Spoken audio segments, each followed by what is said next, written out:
भी सरकारें शुल्का ही किया था। मेरे वालिद भी जाड़ा गर्मी बरसात कभी सदरी नहीं उतारे, हजरत भी नहीं उतारते, हर मौसम में पहने रखते। हम लोगों से बर्दाश्त नहीं तो हम लोग उतार के रख देते।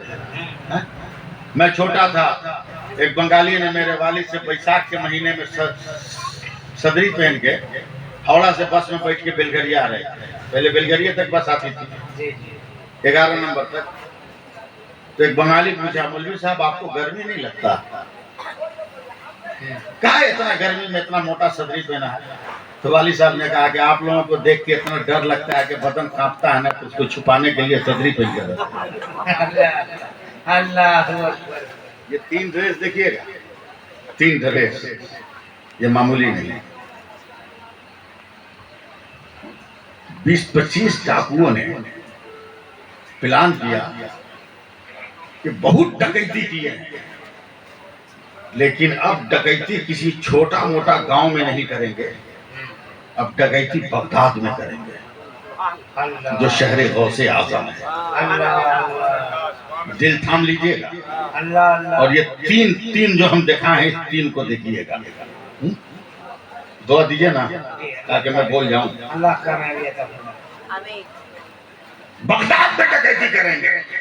डाकू का सरदार जब ऐलान किया तो जितने डाकू थे कांप गया। बोला सरदार, बेमतलब का जान को जोखिम में डालने से फायदा, अगर आप लोग जाग रहे हो तो मेरे जुमले का जवाब देना। बोला क्या मतलब?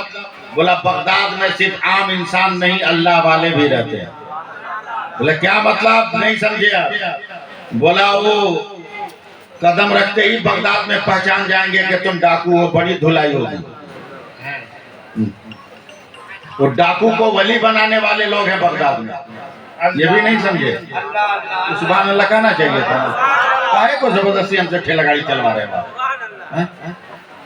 तो डाकू का सरदार मुस्कुराया, बोला बेवकूफ कहीं का, तुमको मालूम नहीं है लोहा को लोहे से काटा जाता है?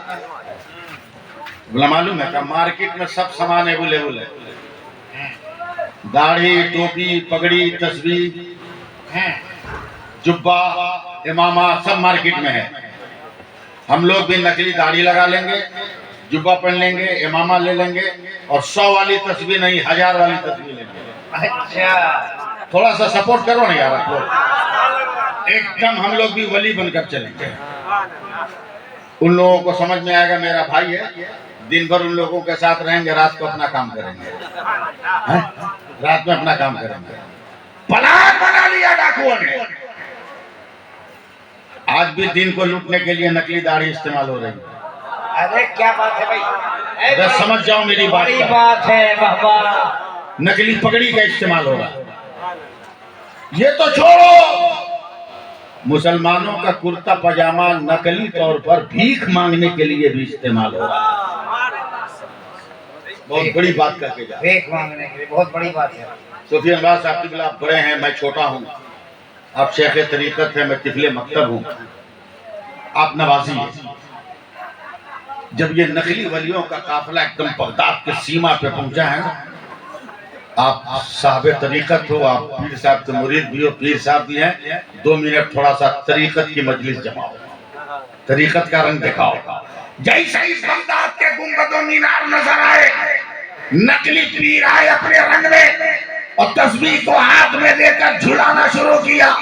इल्लल्लाह इल्लल्लाह इल्लल्लाह इल्लल्लाह इल्लल्लाह इल्लल्लाह इल्लल्लाह इल्लल्लाह की सदा लगाना शुरू कर दिया। अल्लाह सुभान अल्लाह भी तो आप लोग कह सकते थे। बगदाद के बादशाह को पता चला, अरे बाप, अल्लाह के वलियों की जमात आ रही है। जूता उता फेंक के पैर नंगे पैर आके खड़ा हो गया। बोला सरकार कहीं मत ठहरिएगा, एकदम हमारे सरकारी मेहमान खाने में ठहरिए। बहुत दिनों से वलियों की जमात नहीं आई थी, हम बगदाद वालों पे सब्र कर रहे थे। अब तो बगदाद के बाहर से भी वलियों का काफिला आ रहा है। इस्तेमाल नहीं, हम लोग अल्लाह वाले, हम सरकारी मेहमान नहीं बनेंगे, रोज बढ़िया जमा रहा। बादशाह गिड़गिड़ाने लगा, सिर्फ दिन में रहेंगे, रात में नहीं। यानी अपने मकसद पे आ गया। समझ रहे ना आप लोग? सिर्फ दिन में रहेंगे, रात में नहीं। बोला हुजूर जितनी देर रहिए मगर रहिए, मगर रहिए।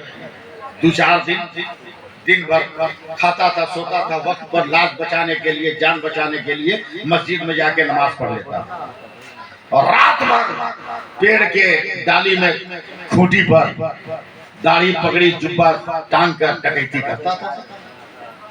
एक दिन ऐशा की नमाज पढ़ के ये सारे नकली जो वली का भेष बनाए थे खाना खा रहे थे। अब यहां से दिल थाम लीजिएगा और ये 3 लिबास फिर दिखा रहा हूं, 3 लिबास फिर दिखा रहा हूं। खाना खा रहे थे, अचानक बादशाह का गुलाम है, कहा सरकार बड़ी मुसीबत की खबर है। कहा क्या? बोला बड़ी दुआ मिन्नत के बाद तो एक बेटा पैदा हुआ जो आंख का अंधा, कान का बहरा, जबान का गूंगा, हाथ का लूला, पांव का लंगड़ा था। सरकार माफ कीजिएगा, रानी बुला रही है, आपका बेटा मरने के करीब है, आखिरी हिचकी ले रहा है। बादशाह भागा और जब अपने अपाहिज बेटे को तड़पते हुए देखा, रूह की निकलने की कैफियत का जब एहसास हुआ ना, बाप का दिल कट गया।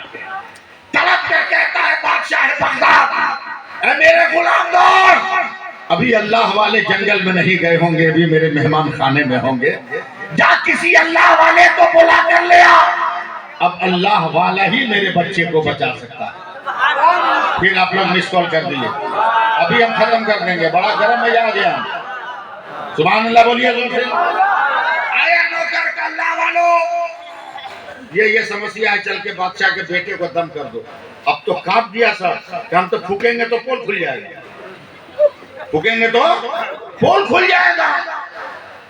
घबरा गया और सब जानते हैं कि किसके फूंक में दम है। मेरी बात समझिए मैं क्या कह रहा हूं। शाम को सिवाय मस्जिद के गेट पे,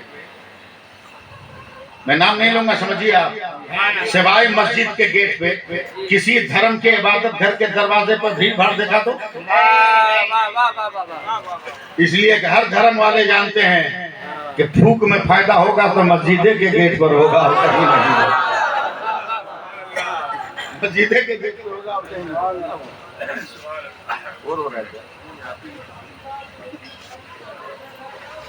समझे? फूकेंगे तो पोल खुल जाएगा। हम तो पापी हैं, नहीं मर रहा होगा तब वो मर जाएगा, समझे? मुस्कुराइए ना चल भैया, नहीं मरना होगा तब वो मर जाएगा।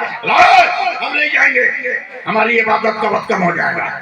इतना जोर से डांटा, डोर कर भाग गया। बोला बादशाह सलामत नहीं आए, अल्लाह के वलियों में से कोई नहीं आया। आप उनसे लड़ना मत, उनसे लड़ना मत, उनसे मुंह मत लगाना। अल्लाह फरमाता है अला इन्ना औलिया अल्लाह ला खौफुन अलैहिम वला हुम यहज़नून, खबरदार हो जाओ, होशियार हो जाओ, उनसे मुंह मत लगाना, अल्लाह का वली है, नहीं है कोई बात नहीं, सब्र करो। अचानक बादशाह बोला अच्छा काम कर, मैं आ रहा हूँ मेहमान खाने से जहाँ वो लोग खाना खाए। ये लोग तो जल्दी जल्दी भाग गया कि कहीं बादशाह ना आके पकड़ ले। तवज्जो है ना? बादशाह मेहमान खाने में आकर पूरी नजर डाल रहा है, जूठे बर्तनों पर, गिलासों पर, कटोरों पर, प्यालों पर। एक गिलास में थोड़ा सा पानी मिल गया, समझ गया किसी न किसी वली का जूठा है। अरे यार हिम्मत तोड़ दे रहे हो, हिम्मत तोड़ दे रहे हो, बेवकूफ हुआ कि पीर खाना खाकर हाथ धोने जाता है तो तुम प्लेट लेकर उसे किचन में धोने चले जाते हो। अबे पीर की उंगलियां लगी है, धोने से पहले चाट लो, अगर मुकद्दर में अंधेरा होगा तो उजाला आ जाएगा।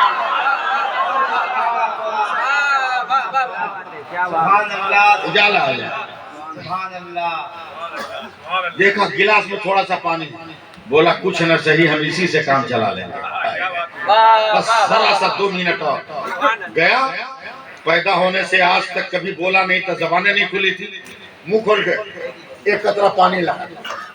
जैसे ही पानी एक कतरा मुंह में पड़ा, बच्चे के मुंह से आवाज आई अल्लाह, सुभान अल्लाह, जोर से बोलिए। पहली आवाज आई अंकल भाई अल्लाह। बाप और खानदान वाले चौंक गए, बस एक एक कतरा पानी दोनों अंधी आंख में डाल दिया। फट से बच्चे ने आंख खोल दी, माँ बाप को देख के बच्चा मुस्कुरा। बस बस बोलते जाइए। फिर ये कपड़ा देख लीजिएगा, फिर ये कपड़ा देख लीजिएगा। हाथ खुलते देखा तो बाप ने 2-4 कतरे हाथ पे लिए, और जो हाथ बेकार था उस हाथ पे मला तो हाथ ठीक हो गया। जल्दी बोलिए वरना हम ठीक कर देंगे यार। पाँव टेढ़ा था, 2-4 कतरा हाथ पे लेके मला, पाँव पे मला तो पाँव सीधा हो गया। वो इंसान खुदा का सजदा अदा करता है, मौला मान गए कि तेरी कुदरत में भी असर है और तेरे वलियों की दुआओं में भी असर है। रात कट गई, मुअज्जिन ने अज़ान दी फज्र की, अस्सलातु खैरुम मिनन नौम। मुसलमान चला है मस्जिद की तरफ, चला बादशाह भी सपने बैठ गए। ठीक बादशाह के बगल में इन नकली वलियों का, असली डाकुओं का सरदार बादशाह के बगल में बैठा। दिल संभाल के रखिएगा, कहीं पसलियां तोड़ के निकल ना जाए। बगल में बैठा, धीरे से पूछता है, बादशाह माफ कीजिएगा, हमारा इबादत करने का वक्त हो गया था, इसलिए आपके बच्चे को दम नहीं किया, बुरा मत मानिएगा, अभी आपका बच्चा है या नहीं?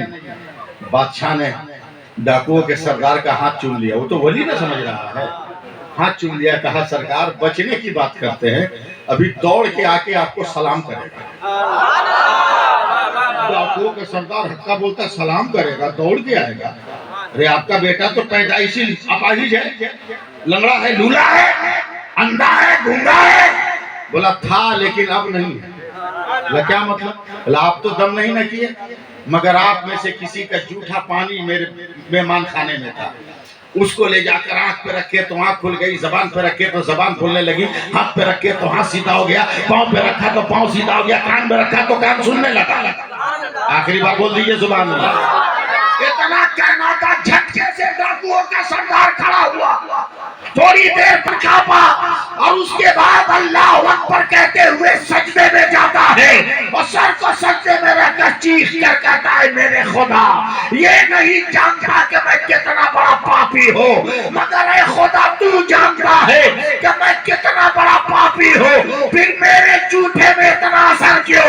तो गैब से आवाज आती है, अरे गुनहगार और पापी, मैंने तेरी आबरू नहीं बचाई है, अपने वलियों के लिबास की आबरू बचाई है। नारे तकबीर, नारे रिसालत,